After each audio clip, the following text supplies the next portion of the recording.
Ayan, ito po 24 volt. Wala tayong makuha nga 12 volts, kaya susunugin na lang natin. Palagay ko meron tayong maghanap nito, kaya sunugin na lang natin. Ayan, sunugin na lang po natin para ma-rewire natin na 12 volts, 24 volt to 12 volts. Yan, papuyin lang natin yan, tapos gilid para buo natin matanggal. Pag nainitan yan ganyan lang po pagsusunog ng magnetic coil. Yun, kailangan umupuin ng ganyan para buo po natin matatanggal yan. Ipaikutan mo ulit hanggang loob. Kailangan umupuin din yung loob. Ayan po, tinaktak lang natin.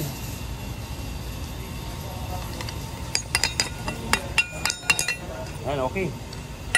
O, yun o.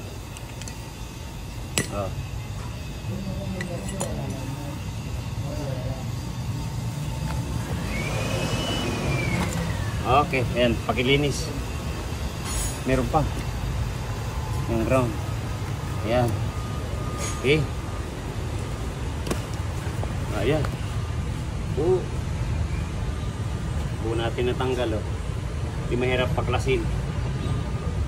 Pag malinis na po yung ano natin, pinaka magnetic coil, ayan, gagawa tayo ng moldy. Ayan, ito na po yung pinaka moldy nya. Kailangan pumasok dyan. Pag pumasok dito, ayan, dito na tayo iikot nyan. Ayan, i-rewind na natin dito. Okay. Ng magnet wire natin is number 23. Ayan. Tapos ang ikot nya nito 380 yan pero ang gagawin lang natin 300 lang. Tangin po natin to. Ganun lang pag re-rewind. Kasi pag wala po tayong mabili, ganun ang gagawin natin.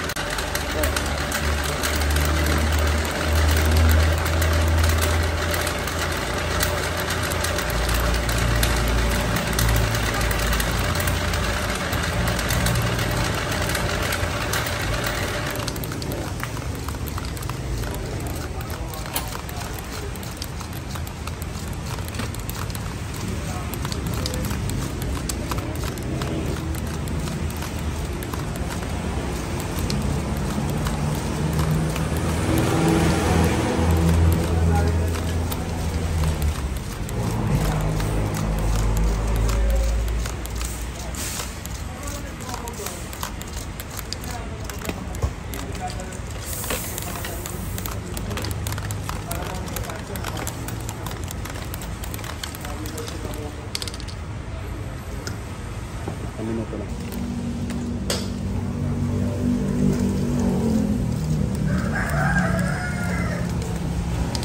Okay. Ayan. Tapos lalagyan po natin to ng masking tape. Ayan, ganyan lang. Para hindi siya maghiwalay. Kaya may pinutol ako kanina dyan dahil ito ang ilalagay natin dito.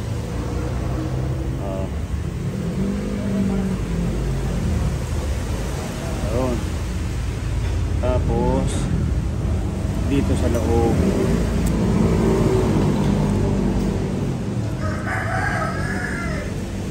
Ngayon, sukat na natin. Diba? Ayan na. Pasok na siya. Bali, tatalian na lang po natin yan ng cotton tape. Itatali naman natin dyan. Ito naman. Kaya lang parang naging pansit na. Parang na ano dyan, gunting. Okay, di ba? Parang gunting. Ngayon, tatanggalan natin yan ng balot. Kasi may varnish po yan, yan. Para kumapit siya sa ground. Ito yung gagawin natin ng ground.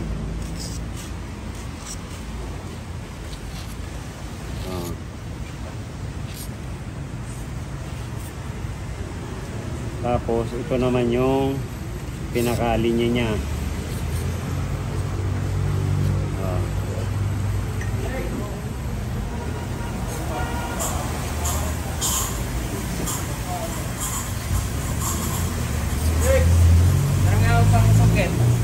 Ito na po yung pinakalinya.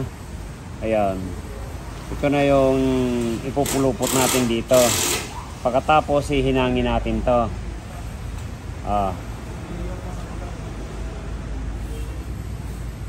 Yan. Tapos hihinangin natin yan para walang loss. Ibig sabihin walang luwag. Tapos papasok natin dyan. Abot yung acetylene. Yan, abot yung acetylene dyan.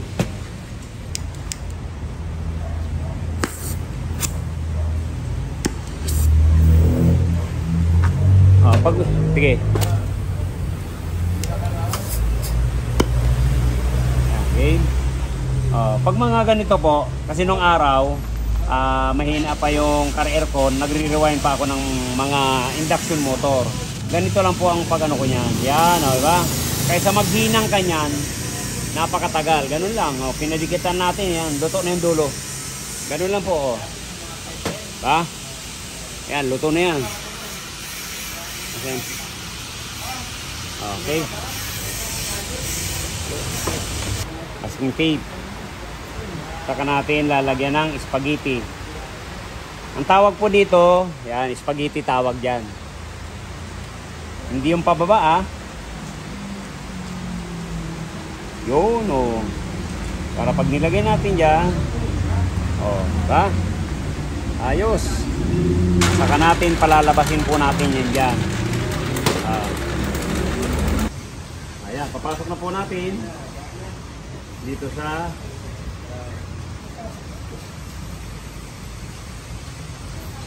baliktad.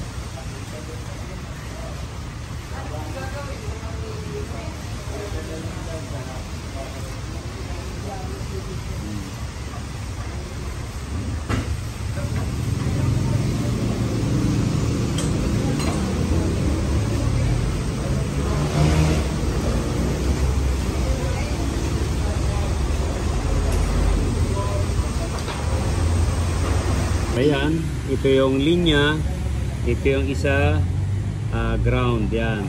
Pupulupot natin to dito. Pulupot natin dito, saka hihinangin natin yan.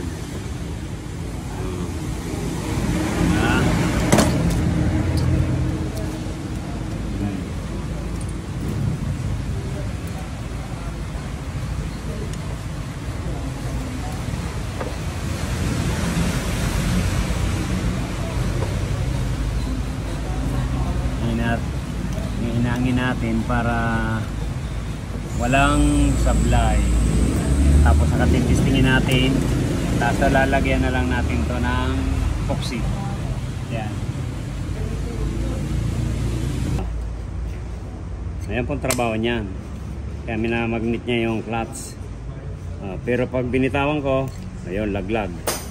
Pero pag dinikit ko uli, ayun.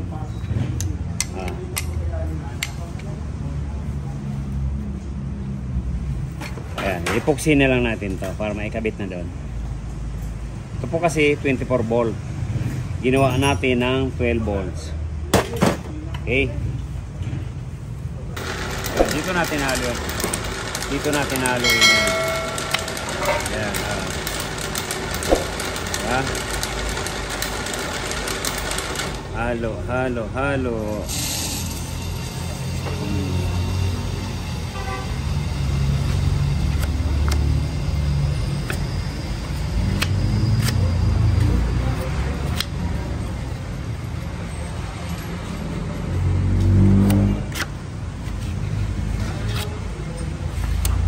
Yun. Tapos, saka lalagay na natin dyan. Diba?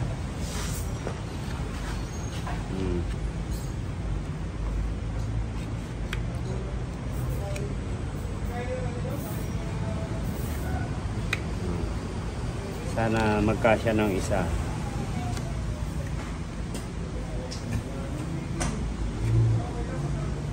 Lamang kasya na.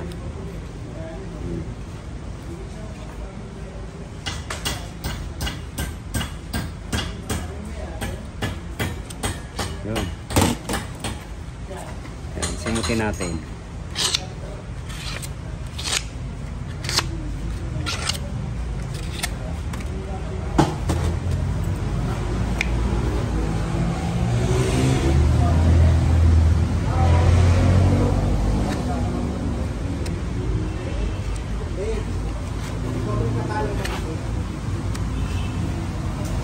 Kasi mabilis tong tumigas. Ayan.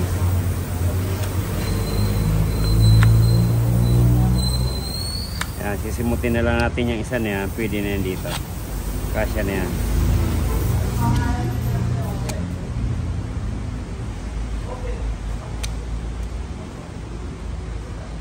Okay.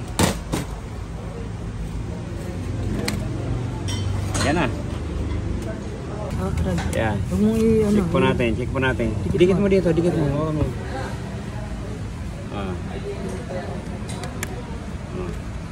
Ayan. Ayan. Ayan. Sige. Yung, bitaw.